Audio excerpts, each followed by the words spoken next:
She didn't just lose her husband. She watched him marry her own mother while she scrubbed the floors at their wedding.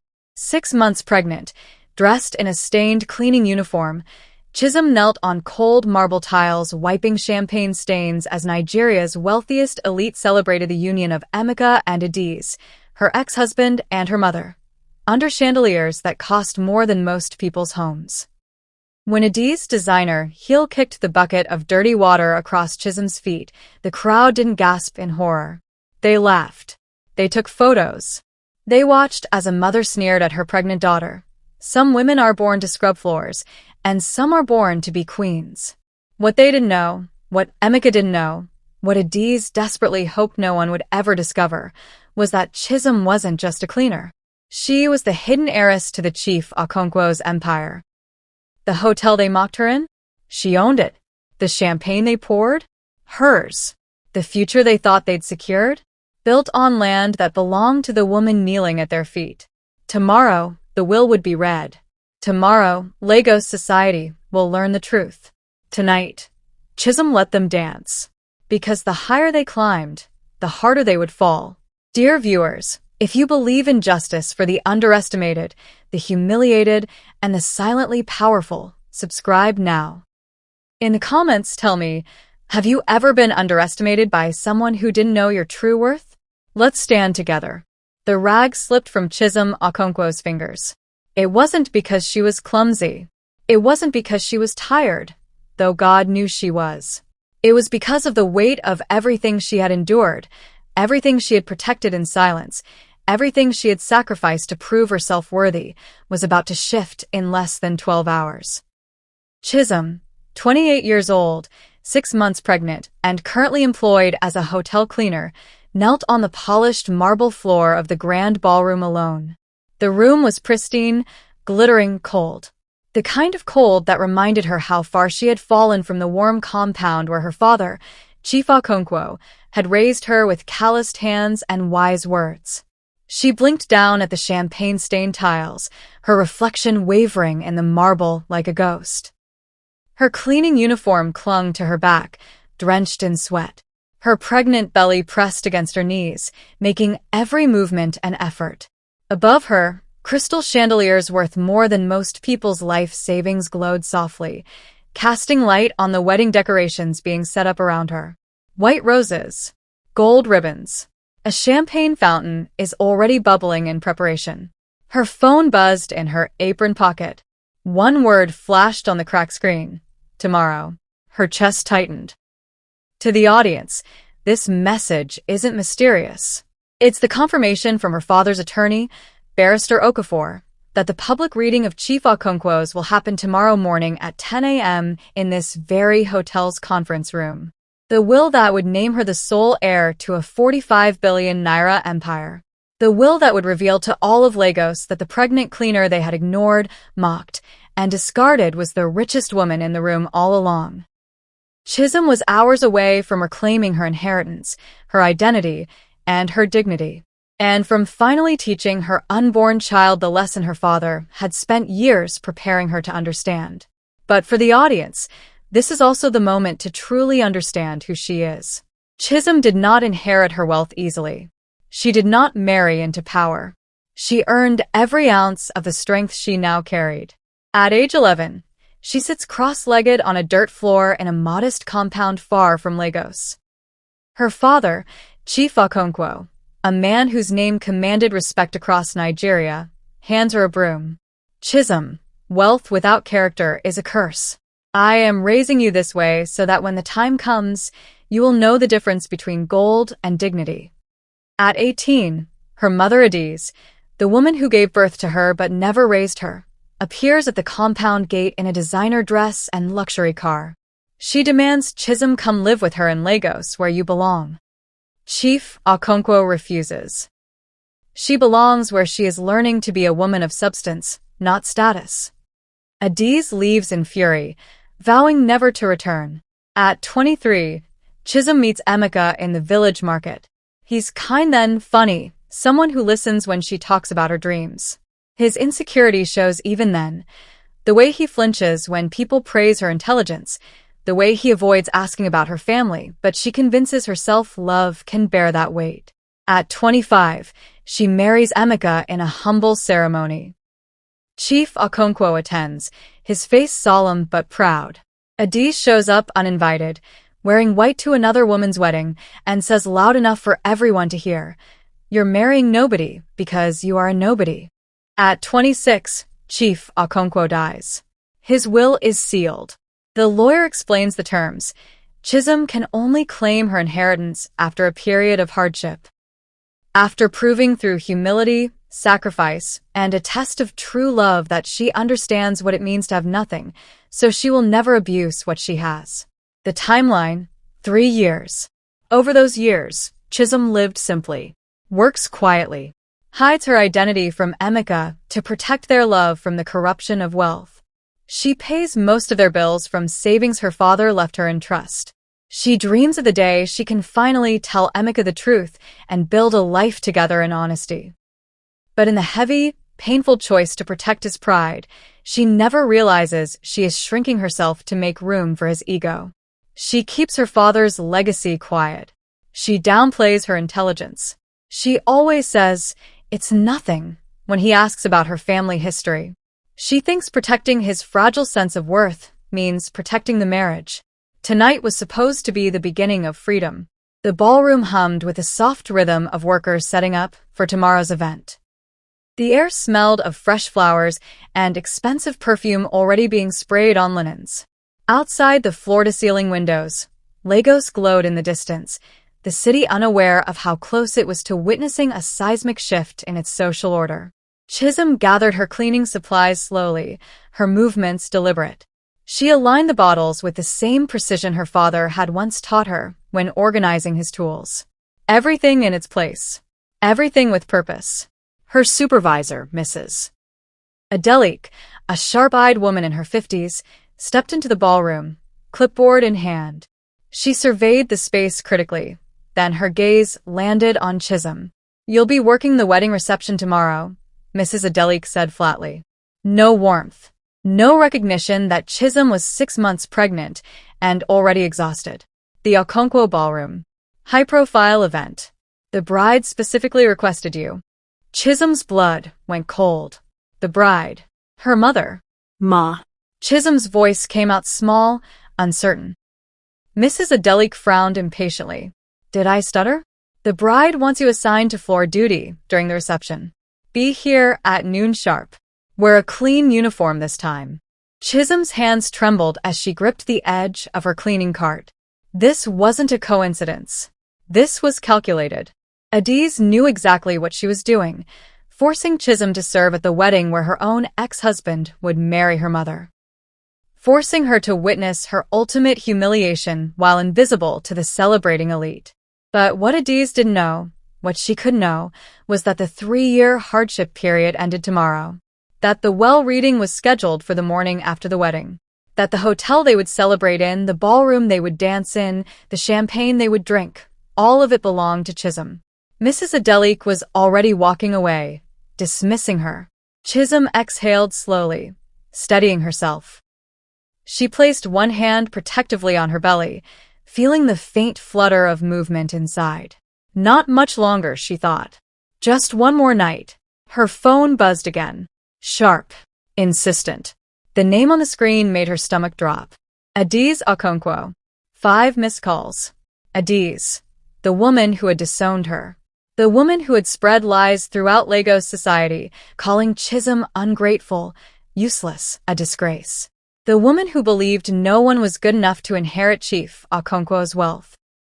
Especially not the daughter he had chosen over her. Adaeze rarely called. When she did, it meant something calculated, not casual. Chisom stared at the screen too long, her heart pounding. The storm had already begun long before Chisom noticed the sky darkening. Across the city, in a lavish Ikoyi penthouse, Adaeze Okonkwo stood before a floor-length mirror, admiring the way her wedding dress, imported silk, custom-fitted, obscenely expensive, hugged her still slim figure. At 52, she looked a decade younger, her beauty maintained through discipline, money, and sheer force of will. Behind her, Emeka adjusted his agbada nervously, his reflection uncertain in the mirror. "You're fidgeting," Adaeze said coolly, not turning around. "Stop it. Tomorrow, we present as royalty." Emeka swallowed. Chisom will be there. Working. Don't you think? Don't you think what? Adaeze spun, her voice sharp as broken glass. That we should feel guilty? That we owe her something? Emeka flinched. Even now, months after leaving his pregnant wife, he still reverted to the guilt-ridden boy Adaeze had so easily manipulated. Adaeze stepped closer, her voice dropping to a dangerous whisper. She had her chance, Emeka. She chose poverty. She chose pride. She refused every door I tried to open for her because she wanted to play humble like her father. Her lip curled in disgust. Well, humility doesn't pay bills. And tomorrow, all of Lagos will see exactly where choices like hers lead. Emeka said nothing. He had learned silence was safer around Adaeze. What he didn't know, what Adaeze had never told him, was that she hadn't seduced him out of love or even attraction. She had seduced him out of jealousy. Because when Chief Okonkwo died 3 years ago, Adaeze had been certain she would be named in the will. After all, she had been his lover once. She had borne his child. She had spent years positioning herself in Lagos society as the woman behind the great Chief Okonkwo. But when the lawyer informed her privately that she was not mentioned, that everything had been left to Chisom with conditions, Adaeze's world had shattered into rage. He chose her over me. Even in death, he chose her. And so Adaeze had plotted. Waited. Watched. When she learned that Chisom had married a man named Emeka, a man with ambition but no resources, insecurity but no self-awareness. She saw her opportunity. Seduce the husband. Destroy the marriage. Break Chisom's spirit so completely that she would never show up to claim her inheritance. And if the reading happened and Chisom did appear, Adaeze would contest it. She would claim undue influence, mental instability, anything to delay or destroy Chisom's claim. But Adaeze believed Chisom was already too broken. Pregnant. Abandoned. Working as a cleaner. What Adaeze didn't know was that her daughter had inherited more than wealth from Chief Okonkwo. She had inherited patience, strategy, and the quiet, unshakable knowledge that dignity cannot be stolen, only revealed. Tomorrow morning, at 10 a.m., the will be read. Tomorrow morning, Lagos society would gather in the hotel's grand conference room. Tomorrow morning, Chisom would walk in, no longer in a cleaning uniform, but in elegant traditional attire, flanked by lawyers and security. And reclaim everything. Tonight, she let them celebrate. Because the higher they climbed, the harder they would fall. The champagne fountains sparkled like liquid gold under the chandelier's glow, and that's where Adaeze found her. Chisom was on her knees, scrubbing at a stubborn stain near the base of the fountain, her pregnant belly making the angle awkward, painful. Her uniform stuck to her back with sweat. Around her, guests in designer agbadas and gellies laughed and danced, their expensive shoes passing within inches of her hands. To them, she was invisible, just part of the decor, just another servant keeping their celebration pristine. She didn't hear the Adaeze approach, didn't see the designer heel until it connected with her cleaning bucket, hard and deliberate. Dirty water exploded across the marble floor, splashing over Chisom's knees, soaking through her uniform. The bucket clattered, the sound cutting through the music like a gunshot. Conversations nearby stuttered to a stop. Heads turned. Chisom looked up, water dripping from her hands, and met her mother's eyes. Adaeze stood above her, draped in gold jewelry that caught the light with every breath, her wedding dress a masterpiece of silk and lace. Her bridesmaids flanked her like a royal guard, their faces already twisting into cruel amusement. This wasn't an accident. This was a performance. "Look at this dirty thing," Adaeze said, her voice loud enough to carry across the ballroom. She wasn't speaking to Chisom. She was speaking to the crowd, to the society women already pulling out their phones, to the men in expensive watches who had stopped mid-conversation to watch.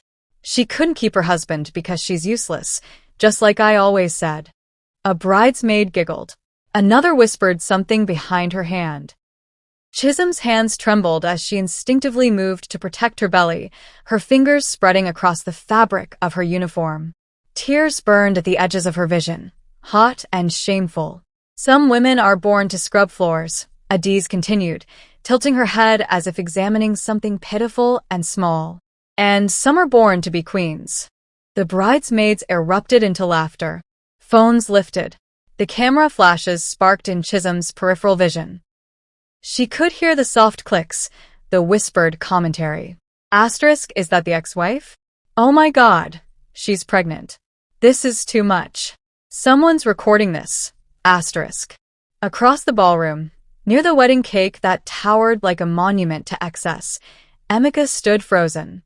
His face flickered with something, guilt, maybe, or discomfort, but it lasted only a second. Then he turned away, adjusting his agbada, choosing silence over conscience, choosing wealth over whatever fragment of decency remained in him. Chisom stayed on her knees, water pooling around her, the entire ballroom watching. Her chest heaved with the effort of not breaking, of not giving them the satisfaction of seeing her shatter completely. But then something shifted in her eyes. Something the audience could see even if Adaeze couldn't. Not defeat. Calculation. Because Adaeze didn't know that the floor her daughter knelt on, the chandelier glittering above their heads, the champagne fountain she had just desecrated, the very walls around them, all of it belonged to Chisom. The hotel deed was in the Okonkwo name. The empire was hers. The future Adaeze was celebrating was built on land that belonged to the woman she was humiliating. Chisom reached for her rag slowly, methodically, and began wiping up the spilled water. Her face went blank. Her breathing steadied. She had learned patience from her father. And tomorrow morning, patience would be rewarded. The memory came to Chisom as she wrung out the rag, her hands moving on autopilot while her mind drifted 17 years into the past. She was 11 years old, sitting cross-legged on a worn mat in the courtyard of their modest compound. The air smelled of red earth after rain and the smoke from evening cooking fires. Around her, the sounds of village life hummed. Children laughing in the distance, chickens scratching in the dirt, her father's steady footsteps approaching from behind. Chief Okonkwo wasn't wearing the expensive suits Lagos society would later know him for. Here, in this place far from the city's glittering towers and political games, he dressed simply. A faded shirt, loose trousers, feet bare against the ground he owned but never flaunted. He handed her a broom, its bristles worn soft from use. Again? Young Chisom had asked, her voice carrying the exhaustion of a child who had already swept twice that day.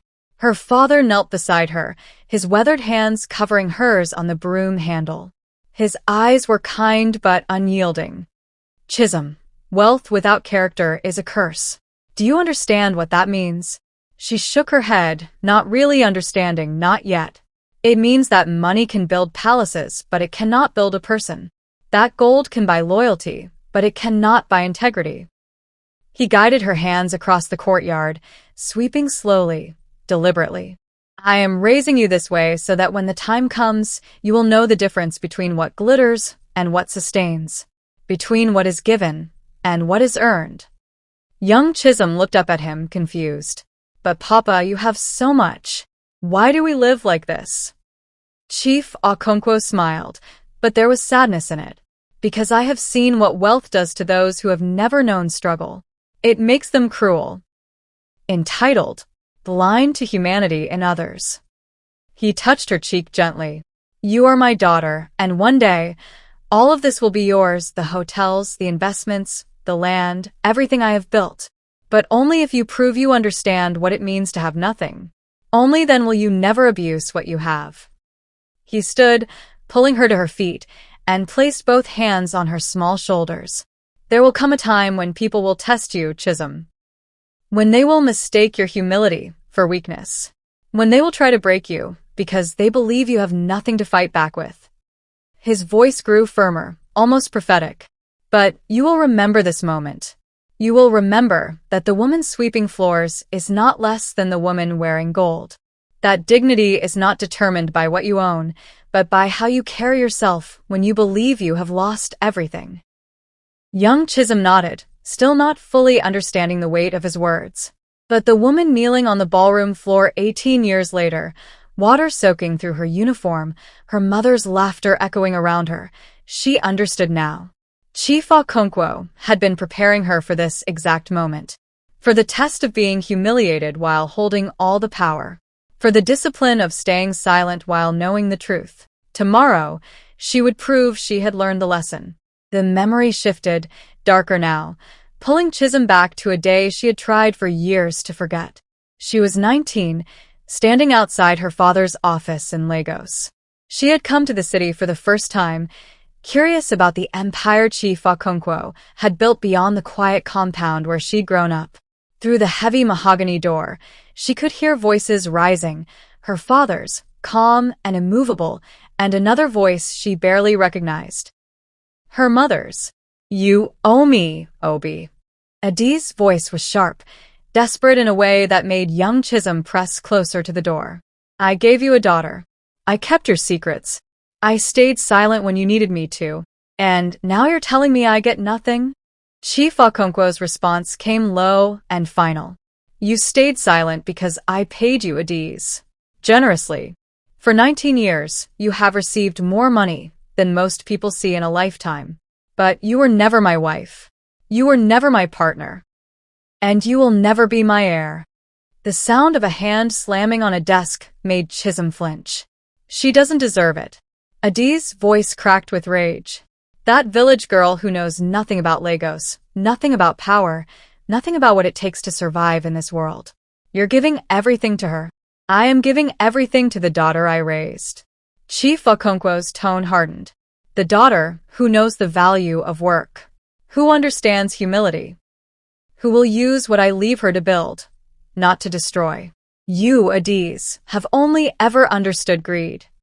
There was a long, terrible silence. When Adaeze spoke again, her voice had gone cold. "You will regret this, Obi. I promise you that." "I suspect I won't live long enough to regret anything," Chief Okonkwo said quietly. "But Chisom will. And when I am gone, I pray she is strong enough to withstand whatever poison you try to pour into her life." The door flew open and Adaeze stormed out, nearly colliding with Chisom in the hallway. For a moment, mother and daughter stood face to face. Chisom saw something flicker in Adaeze's eyes, recognition, resentment, calculation. Then Adaeze leaned close and whispered, her breath hot against Chisom's ear. "He chose you over me. But don't worry, my dear. I will make sure you understand exactly what that choice costs." She walked away, heels clicking like gunshots against the marble floor.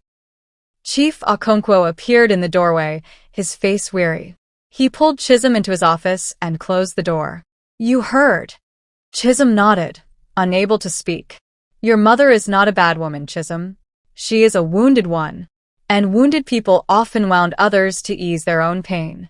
He sat heavily in his chair. "I will not reward greed, and I will not apologize for choosing character over charm. But you must understand, she will never forgive you for being chosen. And when I am gone, she will try to take from you what she believes should have been hers." Chisom's throat tightened. "What do I do, Papa?" Chief Okonkwo reached for her hand. "You endure. You remember who you are. And when the time comes, you rise." 5 years ago, the village church had been modest but beautiful, decorated with wildflowers and white ribbons that fluttered in the afternoon breeze.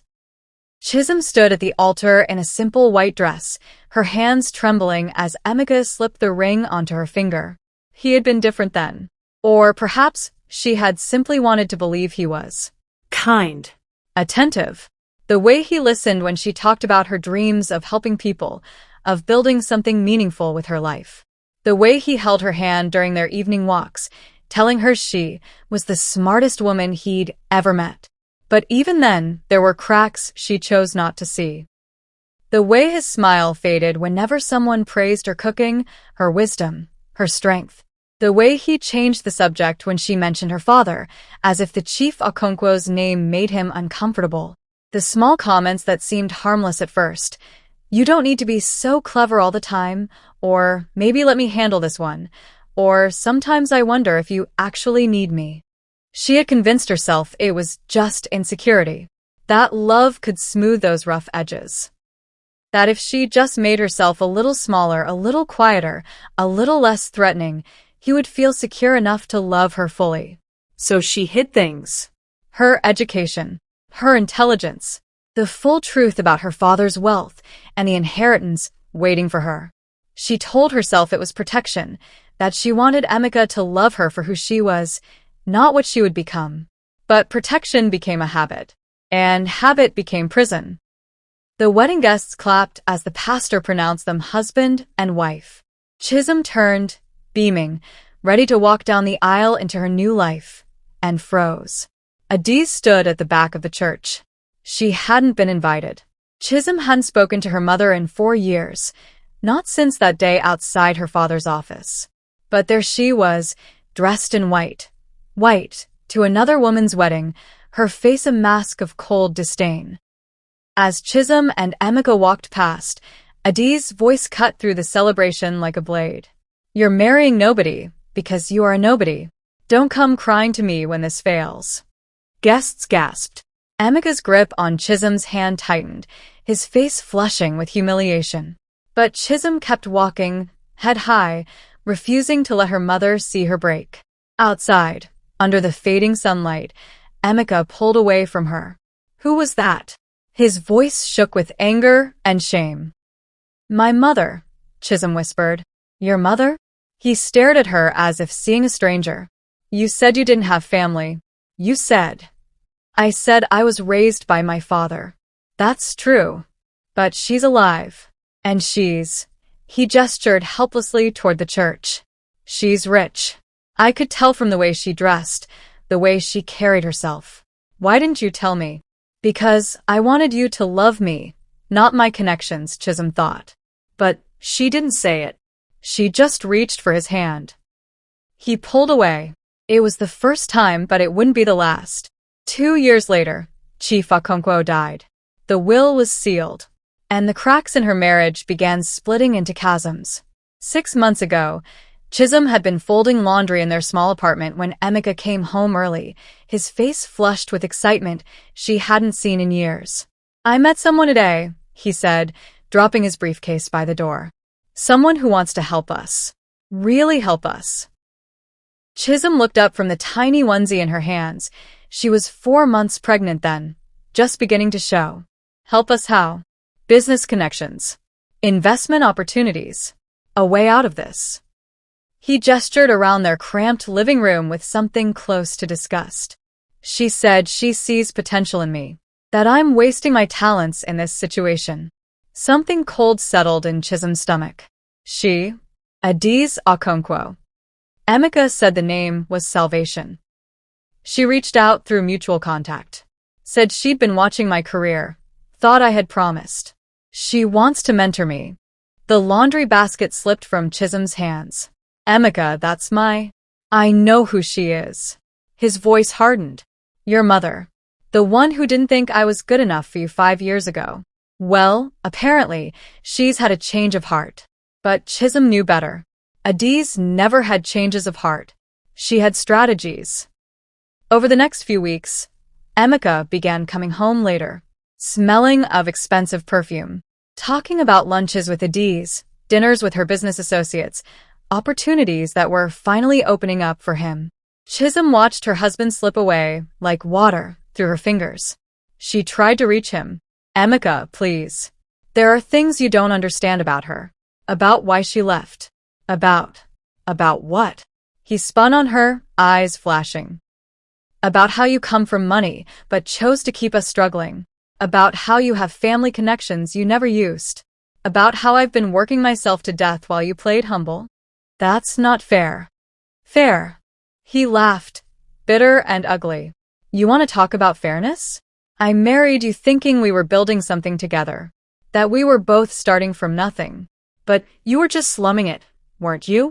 Playing poorly while your rich mother watched and judged. She's not rich because of me. She's offering me everything you never could. Emika's voice went quiet, deadly. Respect. Opportunity. A future that doesn't involve scraping month after month while my wife pretends she doesn't have options. 3 weeks later, he served her with divorce papers. Chisom was 6 months pregnant, standing in their kitchen, her whole world collapsing as Emika packed his belongings into designer luggage she knew he couldn't afford. "I deserve better than this life," he said without looking at her. Then he walked out. Into Adaeze's waiting car. Into the penthouse apartment she'd prepared for him. Into the trap her mother had spent months constructing specifically to break Chisom's spirit at her most vulnerable moment. Adaeze had planned it all. Every lunch. Every compliment. Every promise. She had seduced Emika not with her body, but with something he wanted more. Validation, status, escape from the inadequacy he felt beside his accomplished wife. And it worked. Chisom finished wiping the spilled water, her movements mechanical, her face blank. Around her, the wedding reception had reached its peak, a decadent display of excess that would have made her father shake his head in quiet disappointment. The 12-tier cake stood like a tower of arrogance near the far wall, each layer more elaborate than the last, topped with gold leaf that caught the light. A famous Afrobeats artist performed on the elevated stage, his voice booming through speakers that cost more than most families earned in a year. Champagne flowed from multiple fountains, bubbling endlessly as guests filled and refilled crystal flutes, their laughter growing louder with each drink. Adaeze held court at the center of it all, her hand possessively on Emika's arm as Lagos society's elite lined up to congratulate them. She threw her head back laughing at something a senator's wife said, her gold jewelry catching the chandelier light, creating small explosions of brilliance that seemed calculated to blind anyone who looked too closely. Emika stood beside her in his tailored suit, smiling, but the smile never quite reached his eyes. Once or twice, his gaze drifted across the ballroom and landed on Chisom, where she worked near the service entrance. Each time, something flickered across his face. Guilt, maybe, or regret, but it died quickly, smothered by Adaeze's grip on his arm, by the weight of the choice he'd already made. Chisom gathered her cleaning supplies slowly, carefully, placing each item back in her cart with the precision her father had taught her. Everything in its place. Everything with purpose. Her hands shook slightly as she gripped the mop handle. She paused, closing her eyes, pressing one palm against her pregnant belly. The baby kicked, a small, insistent flutter that felt like a reminder, like a promise. She glanced at the grand clock mounted on the far wall. 11:47 p.m. In 12 hours and 13 minutes, the Chief Okonkwo's attorney would stand in this hotel's conference room and read the will. In 12 hours and 13 minutes, every person in this ballroom would learn the truth. Chisom rinsed her mop in the service sink, watching dirty water swirl down the drain. Her reflection wavered in the steel basin. Tired eyes, sweat-dampened hair, a uniform that had seen better days. But beneath the exhaustion, something else lived. Something steady and unyielding. She dried her hands and placed them on her belly again, leaning close to whisper words only her unborn child could hear. Tomorrow, my love. Tomorrow they will learn who we really are. Behind her, the celebration roared. Adaeze's laughter cut through the music like a breaking glass. Emika raised his champagne flute in a toast, his voice carrying across the ballroom. To new beginnings. To the life we deserve. The crowd erupted in applause. Chisom walked toward the service exit, her cartwheels squeaking softly against marble that belonged to her. She didn't look back. Adaeze thought she had won. Emika thought he had escaped. But neither of them knew that the woman they had mocked, the woman they had betrayed, the woman they had left scrubbing their floors. She was always 3 steps ahead. The morning sun broke over Lagos like a judgment, casting long shadows through the floor-to-ceiling windows of the hotel's grand conference room.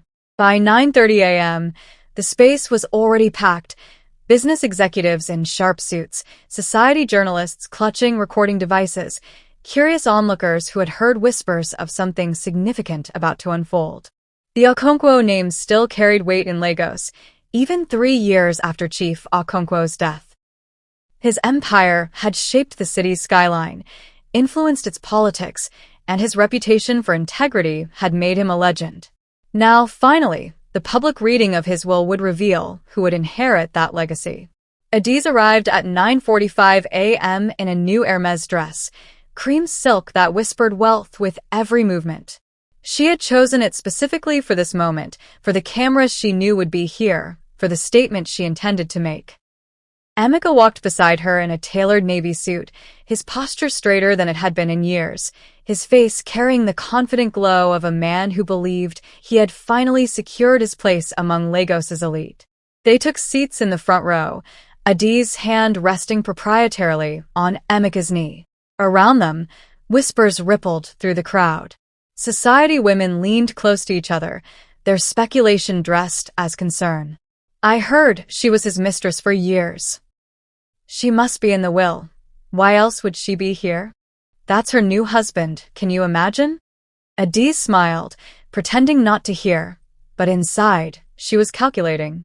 She had spent 3 years positioning herself for this moment, spreading carefully crafted rumors that she had been Chief Okonkwo's of great love, that their separation had been tragic, but their bond unbreakable, that surely, he would have left her something substantial.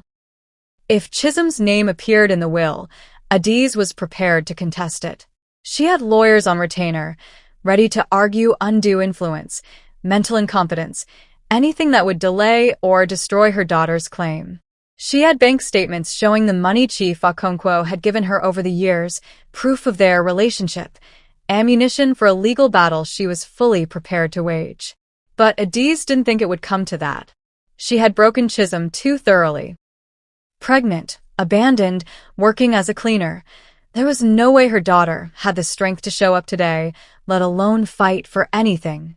At 9:58 a.m., Barrister Okafor entered through the main door, a distinguished man in his late 60s, gray-haired and somber, carrying a leather portfolio that seemed to weigh more than its physical mass. He was accompanied by 2 junior attorneys and a notary public. The room fell silent as he took his position at the front podium.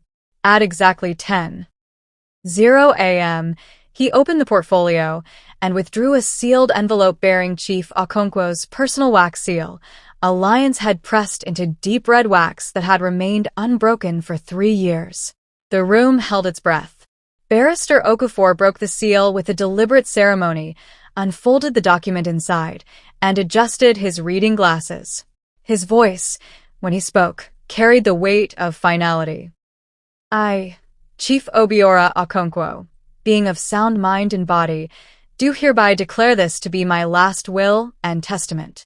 Barrister Okafor's voice cut through the silence like a blade through silk.